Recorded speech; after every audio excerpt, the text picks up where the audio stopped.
Everyone, সবাই কেমন আছো? আশা করি সবাই খুব ভালো আছো। তো চলে আসলাম আবার একটা নতুন ব্লগ নিয়ে। মা মেয়ে দেখো, আমরা কিন্তু সেজে গুজে রেডি হয়ে গেছি। এখন আমরা টোটোতে উঠে পড়লাম এবং আরাধ্যার ফ্রেন্ড এবং তার মাও কিন্তু চলে এসেছে। এখন আমরা কোথায় যাচ্ছি চলো তোমাদেরকে নিয়ে যাই। আজকে হলো আমরা যাচ্ছি পাঁচফোড়নে। এই দেখো, সবার আগে কিন্তু আমরা পৌঁছে গেছি, আমাদের বাদবাকি ফ্রেন্ডরা কিন্তু এখনও আসেনি, ওয়েট করছিলাম। তারপর দেখলাম আস্তে আস্তে কিন্তু নূপুর চলে এসছে। এই যে নূপুর, তারপরে অনুলেখাদি এবং অনুরাধা, আর সব বাচ্চাগুলো, মানে আমাদের সব বাচ্চাগুলো এখানে দেখো সবাই খুব সুন্দর মতন সেজেছে এক একজন। আর এই যে আমাদের সব বাচ্চাগুলো দাঁড়িয়ে আছে, আর আমরা ওয়েট করছিলাম বাবলির জন্য, তারপরে অমৃতাদির জন্য। তো এই দেখো ওরাও কিন্তু চলে এসেছে।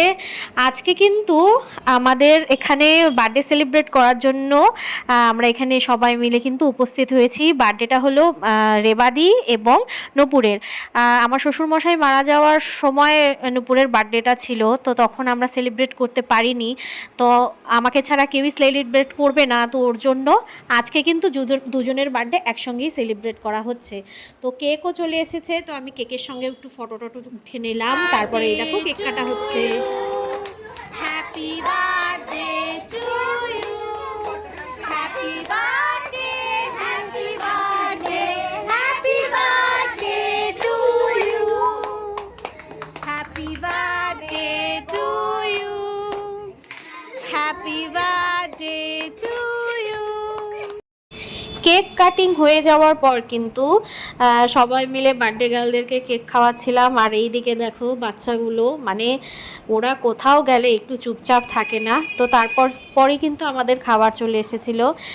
এখানে নেওয়া হয়েছিল চিকেন বিরিয়ানি, তারপরে নেওয়া হয়েছিল চিকেন চাপ, আর ছিল ভেজ থালি। তো দেখো সবাই কিন্তু এখন খেতে বসে পড়েছি। তো খাওয়া দাওয়াটা খুবই ভালো হলো এবং এখানকার খাওয়া দাওয়াও কিন্তু খুব সুন্দর ছিল। তারপরে দেখো খাওয়া দাওয়ার পরে সবাইকে বললাম একটু তাকাও, সবার একসঙ্গে ফটো উঠি। তারপরে তো এখানে বিল কাউন্টারে বিল পেমেন্ট করে এখন আমরা বাড়ি যাচ্ছি। ভিডিও কেমন লাগলো সবাই জানিও। টাটা।